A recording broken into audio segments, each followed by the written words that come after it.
Berikutnya kita ke peristiwa kebakaran hutan lahan di Kalimantan Tengah yang semakin meluas. Setiap hari puluhan titik api baru terus bermunculan selain mengancam permukiman dan juga infrastruktur.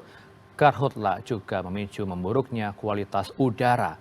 Di Palangkaraya, indeks kualitas udara bahkan telah masuk kategori berbahaya.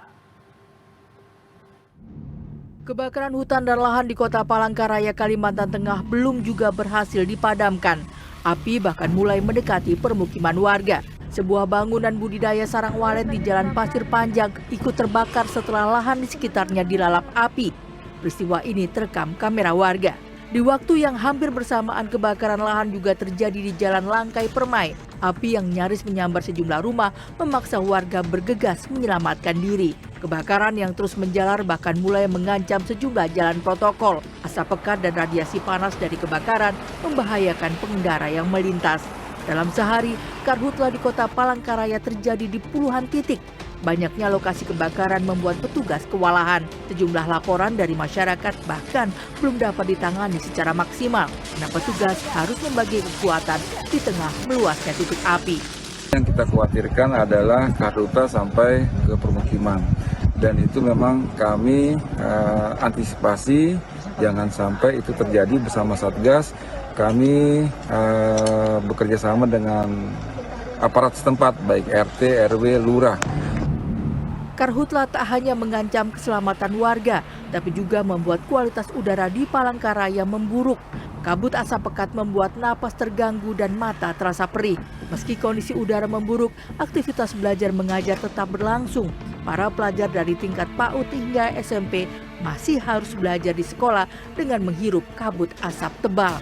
Menurut data BMKG pada Rabu pukul 12 WITA, indeks pencemaran udara di Palangkaraya mencapai 305 mikrogram per meter kubik, termasuk kategori berbahaya. Mengantisipasi dampak kabut asap, Dinas Pendidikan mengeluarkan sejumlah kebijakan, di antaranya mengurangi jam pelajaran dan jam masuk sekolah, meniadakan kegiatan belajar di luar kelas, serta mewajibkan siswa dan pengajar mengenakan masker. Mengganggunya gimana?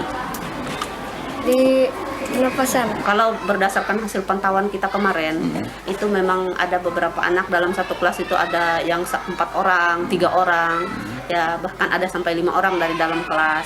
Kalau hari ini kita masih belum ini dan hasilnya seperti apa.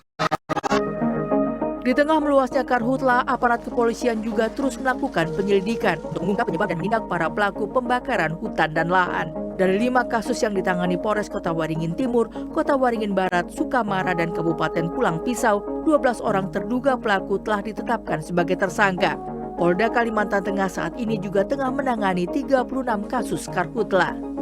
Prinsipnya begini, semua kebakaran hutan dan lahan yang terjadi di Kalimantan Tengah ini kita lakukan penyelidikan,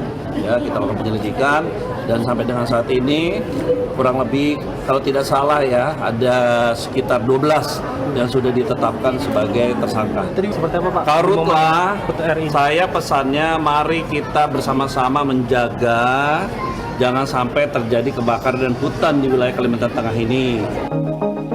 Hingga 18 Agustus, luas lahan yang terbakar mencapai 3.896 hektar. Jumlah titik api mencapai 12.616 dengan 1.644 kejadian yang tersebar di 14 kabupaten kota di Kalimantan Tengah. Samsudin Nur, Kota Palangkaraya, Kalimantan Tengah.